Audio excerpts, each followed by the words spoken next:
Pour définir un budget en quantité par type d'activité et centre de coût récepteur, nous devons aller dans la transaction KP06.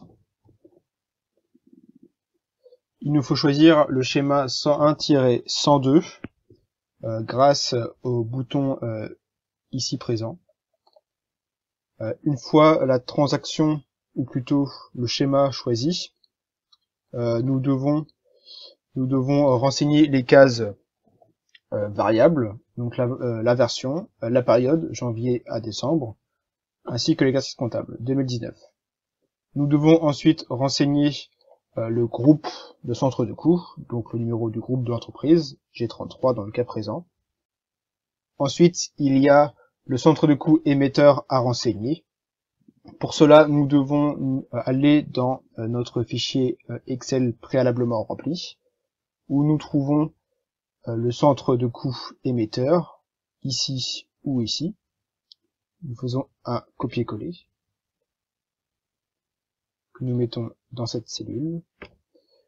Enfin, il nous reste à renseigner un type d'activité émetteur que nous trouvons dans notre fichier Excel, c'est le compte 906 033. Enfin, avant d'accéder grâce à ce bouton à l'écran de synthèse, nous vérifions que la cellule base sur formulaire est bien renseignée, ce qui est le cas ici. Nous cliquons alors ici, nous faisons F5. Nous arrivons alors sur cet écran, où nous avons simplement une case à remplir ici. Cependant, il ne faut pas oublier à passer à la combinaison suivante, qui correspond dans le fichier Excel au centre de coût récepteur situé ici. Donc dans SAP, le premier centre de coût récepteur, plutôt le centre récepteur, est le centre Other.